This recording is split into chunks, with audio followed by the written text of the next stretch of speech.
ما تو دنیای زندگی میکنیم که هدف زندگی رو موفقیت تعریف میکنن. همه دنبال موفقیتن. اگه موفق باشی تو چشمی، همه در موردت مینویسن، همه در موردت فیلم میسازن. اما موفقیت دقیقاً یعنی چی؟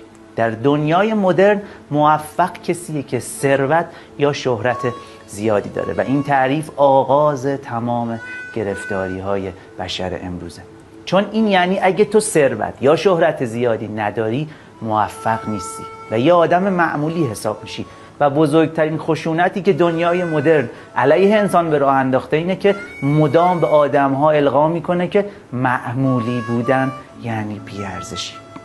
یعنی یه جورایی اگه تو معمولی هستی پس مهم نیستی. دنیای امروز ارزش رو در خاص بودن خلاصه کرده. هر لباسی، هر ماشینی، هر آرایشی که تو رو خاص کنه مهم تلقی میشه و چیزی که مهم تلقی بشه ارزش به حساب میاد.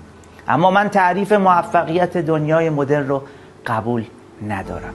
من برای زندگی خودم تعریف گابریل گارسیا مارکز رو از موفقیت انتخاب کردم. اونجا که میگه باید دنیا را کمی بهتر از آنچه تحویل گرفته ای تحویل دهی، خواه با باغچه‌ای سرسبز، خواه با تربیت فرزندی خوب، و این که بدانی اگر یک نفر با بودن تو ساده تر نفس کشیده است این یعنی تو موفق شدی.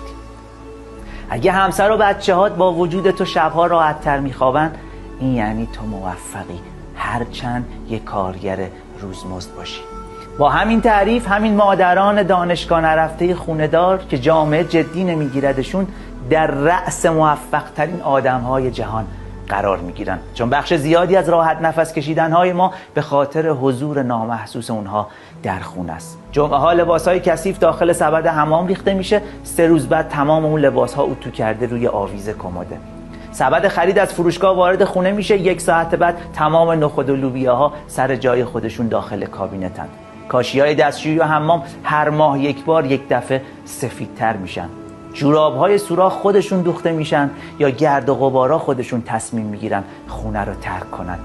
هیچ کدوم. 1 نفر هست که بیشتر از 1 نفره.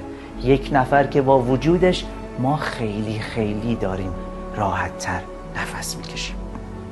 انیشتین که خودش سمبل موفقیت جمله ارزشمندی داره که میگه دنبال ارزشمند شدن باش، نه دنبال موفقیت. اما یک سوال مهم، دقیقاً میزان ارزشمند بودن رو از روی چه چیزی باید تشخیص بدیم؟ من فکر میکنم میزان ارزشمند بودن یک چیز رابطه معکوس داره با تعداد روزهایی که میشه